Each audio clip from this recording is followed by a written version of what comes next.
Le titre du livre, c'est Le terrain de guerre dans la pensée. Le terrain de guerre dans la pensée. Nous sommes présentement à la partie 3, mentalité du désert, point numéro 8, chapitre 23. Je ne veux pas la bénédiction de Dieu parce que je ne suis pas digne. Chapitre 23, je n'ai pas besoin de la bénédiction de Dieu parce que je ne suis pas digne de cette bénédiction. L'auteur de ce livre, c'est Joyce Meyer. L'auteur de ce livre, c'est Joyce Meyer. Et le verset de ce chapitre, c'est Josué chapitre 5, verset 9. Josué chapitre 5, verset 9. Et le Seigneur dit à Josué, ce jour, j'ai roulé toute la reproche de l'Égypte sur vous. Ainsi, le nom de cette place a été appelé Gilgal, en parenthèse, ou rouler jusqu'à ce jour. Josué chapitre 5, verset 9. Et le Seigneur dit à Josué, ce jour, j'ai roulé les reproches de l'Égypte de toi. Ainsi, le nom de cet endroit a été appelé Gilgal, en parenthèse, a roulé jusqu'à ce jour. Josué chapitre 5, verset 9. Après que Josué ait conduit les enfants d'Israël au bord de la rivière Jourdain, dans la terre promise, il y a quelque chose que Dieu voulait faire avant qu'ils soient prêts pour conquérir et occuper leur premier village, qui était Jéricho, leur première ville. Ainsi, le Seigneur a ordonné que tous les Israélites mâles soient circoncis. Ceci n'a pas été fait durant les 40 années qu'ils ont erré dans le désert. Après que ceci a été fait, le Seigneur a dit à Josué qu'il a roulé les reproches des Égyptiens sur son peuple. Ainsi, quelques versets plus tard, dans le chapitre 6, ainsi, Dieu nous explique comment il a conduit les enfants d'Israël à pouvoir capturer Jéricho. Pourquoi est-ce que cette reproche devrait être enlevée d'abord? Qu'est-ce que cette reproche signifie? La définition de la reproche. La définition de la reproche. Le mot reproche signifie blâme, la disgrâce et la honte. Et Dieu a dit qu'il va rouler de cette reproche de l'Égypte sur les Israélites. Ainsi, Dieu était en train d'établir un point. L'Égypte représente le monde. Après quelques années qu'ils vivaient dans le monde, nous tous aussi, pendant que nous vivons dans ce monde, on a besoin que cette reproche du monde puisse être roulée de nous. À cause des choses que j'ai pu faire et ce qui a été fait, j'ai une nature de honte qui consiste à me blâmer pour des choses qui arrivent. Et même si j'ai passé une enfance qui n'a pas été facile, et bien que je ne pouvais rien faire pour arrêter cet état d'enfance. Il a été dit que la grâce c'est la puissance de Dieu qui vient sur nous tel qu'un don gratuit pour nous aider afin que nous faisons ce que nous ne pouvons pas faire par nous-mêmes. Dieu voudrait nous donner sa grâce et Satan, lui, il veut nous donner la disgrâce. Ça aussi, c'est un autre mot de la reproche. Ainsi, la disgrâce me dit continuellement que je ne suis pas bon, que je ne suis pas digne de l'amour de Dieu, de l'aide de Dieu. Ainsi, la honte a empoisonné mon homme intérieur. Ce n'est pas juste la honte de ce que j'ai fait, mais j'avais honte de moi-même, au fond de moi. Et je n'aimais pas moi-même. Dieu ces reproches de nous, cela veut dire que chacun de nous doit recevoir envers nous-mêmes le pardon qu'il offre pour tous nos péchés passés. Nous devions réaliser que nous n'avons pas mérité cette grâce de Dieu, que nous ne sommes pas dignes d'elle, mais étant humbles, on peut les apprécier et les accepter et découvrir combien il est bon et combien il nous a aimés. Ainsi, cette pitié de soi, cette pitié qui nous rejette nous-mêmes, nous devions accepter que Dieu nous a pardonné en nous pardonnant nous-mêmes et refuser cette justice qui vient de nous, sachant qu'au travers du sang de Jésus-Christ, le problème a été définitivement résolu et que Dieu va nous aider pour que nous ne demeurons pas dans le désert. Ainsi, avoir cette mentalité renouvelée pour avancer avec Jésus-Christ et non pas compter sur nos propres œuvres. Je suis convaincu, après plusieurs années dans le ministère, que 85% de nos problèmes commencent sur la manière dont nous pensons envers nous-mêmes. Chaque personne qui voudrait marcher dans la victoire, cette personne aussi doit marcher dans la justice. Je le sais, je n'ai pas mérité la bénédiction de Dieu, mais je l'ai reçue d'une manière ou d'une autre. Pourquoi? Parce que je suis co-héritier avec Christ. Romains chapitre 8, verset 17. Jésus les a obtenus et moi aussi je suis co-héritier avec lui par la foi. Être héritier ou travailleur. Ainsi, vous n'êtes plus esclave ou serviteur, mais vous êtes devenu un fils.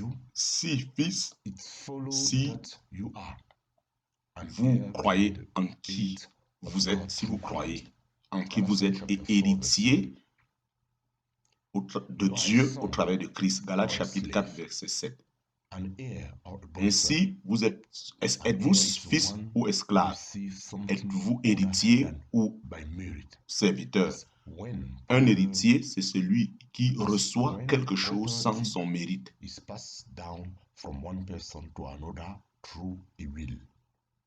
C'est lorsque la propriété est transférée d'une personne à l'autre au travers d'une volonté. Ainsi, le serviteur qui travaille dans le sens biblical, dans le sens biblique, il œuvre en focalisant la loi. Il œuvre en focalisant la loi. Ainsi, j'ai passé le temps à tourner dans le désert pendant que j'essayais par moi-même d'être bon pour obtenir la grâce de Dieu qu'il voudrait me donner librement. Ainsi, j'avais une mauvaise mentalité. Premièrement, je pensais que toute chose, je devrais le mériter.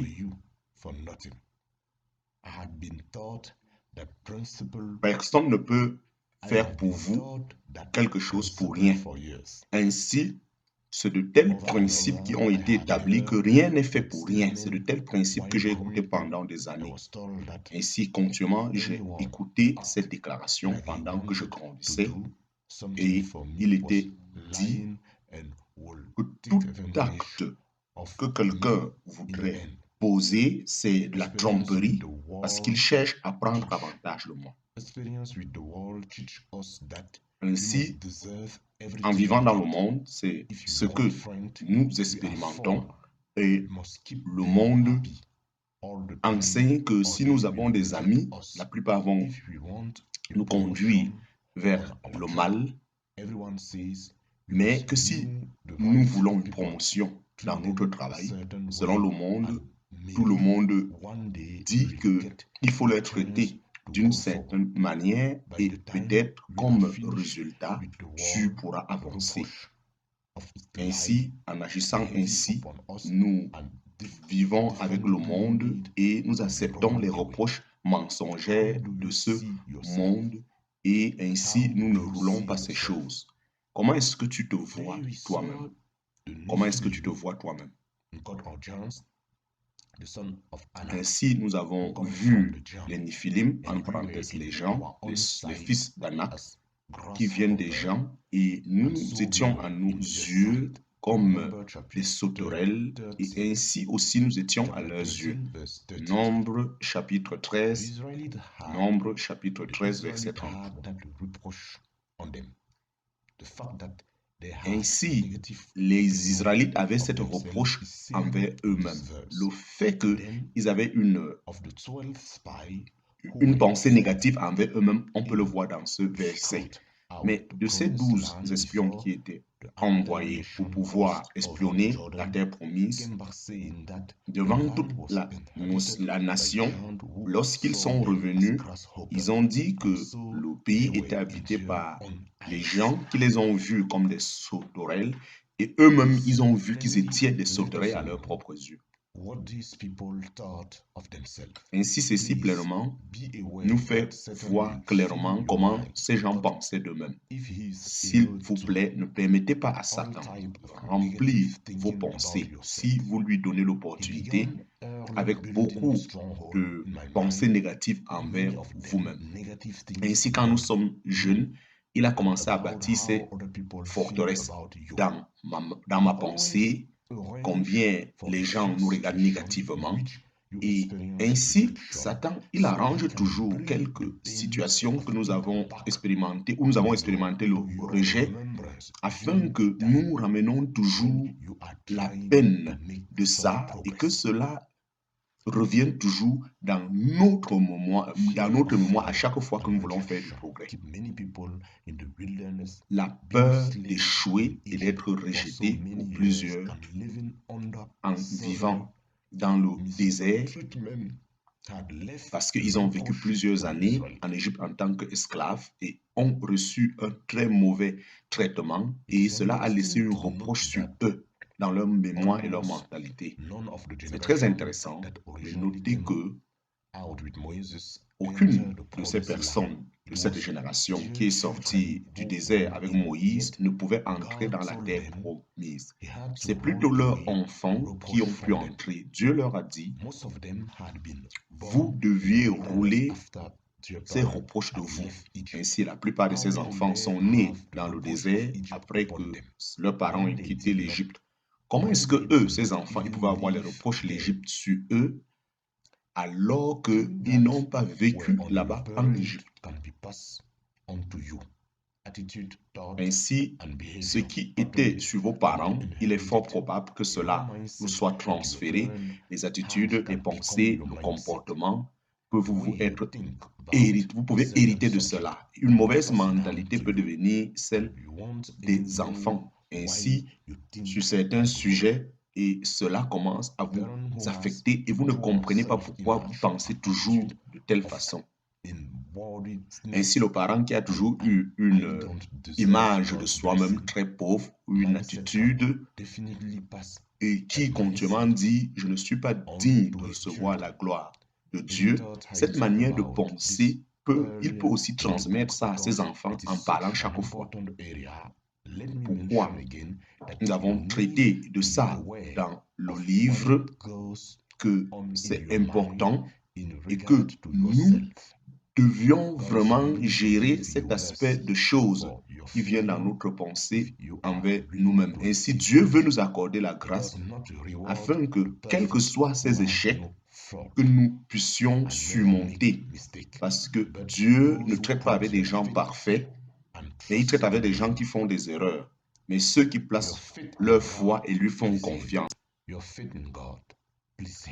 Ainsi, sans la foi, il est impossible de pouvoir satisfaire Dieu, car quiconque s'approche de Dieu doit, en parenthèse, nécessairement croire que Dieu existe et qu'il est celui-là qui récompense ceux qui le cherchent continuellement.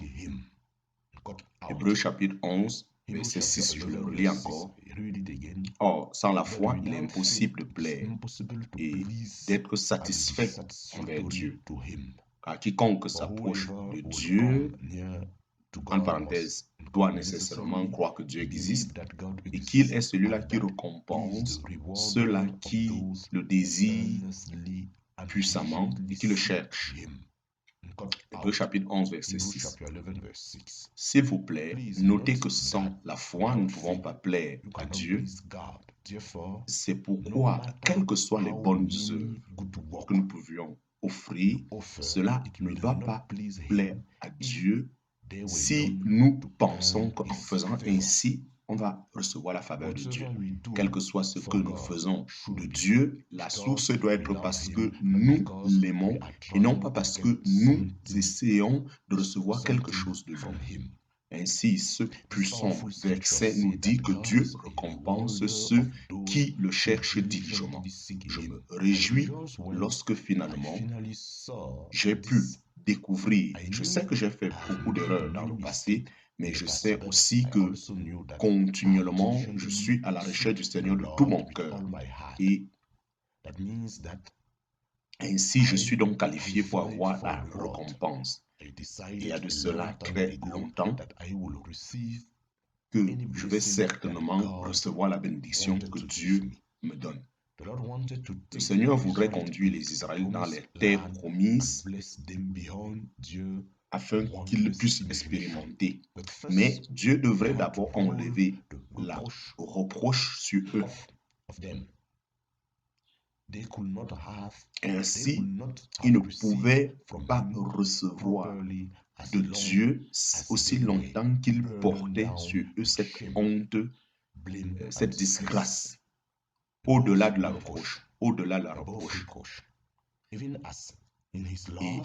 même dans son amour, il nous a choisis, une parenthèse, pour lui-même, comme en Christ avant la fondation de ce monde, afin que je sois une personne sainte, en parenthèse, consacrée et mise à part pour lui, et sans faute de son côté, et même sans reproche devant lui dans l'amour. Ephésiens chapitre 1, verset 4. Je le relis encore. Et même si, dans son amour, il nous a choisis, en parenthèse, actuellement, il a choisi chacun de nous de sa propre volonté, en Christ, avant la fondation de ce monde, afin que nous soyons saints, c'est-à-dire consacrés et mis à part pour lui, et sans reproche de son côté, devant son amour. Ephésiens chapitre 1, verset 4. Ceci est un passage, l'écriture très merveilleux, dans lequel le Seigneur nous dit qu'il nous a choisis et nous déclare ce qu'il nous a promis, afin que nous savons que nous sommes des gens qui sont spécialement aimés et que nous avons une très grande valeur devant Dieu, que nous devions vivre une vie sans tache et sans reproche. Ainsi, cela veut dire que nous pouvons vivre une vie sainte. Remercions Dieu, parce que lorsque nous faisons des erreurs, nous pouvons recevoir le pardon et être restaurés et être des personnes sans reproche. Tout ceci en lui. Sans reproche ou sans commettre aucune faute. Vivre sans reproche ou sans commettre aucune faute. Si quelqu'un d'entre vous manque de sagesse, qu'il la demande au Dieu qui donne à chaque personne libéralement et sans reproche ou sans faute. Et cela lui serait donné. Jacques chapitre 1, verset 5.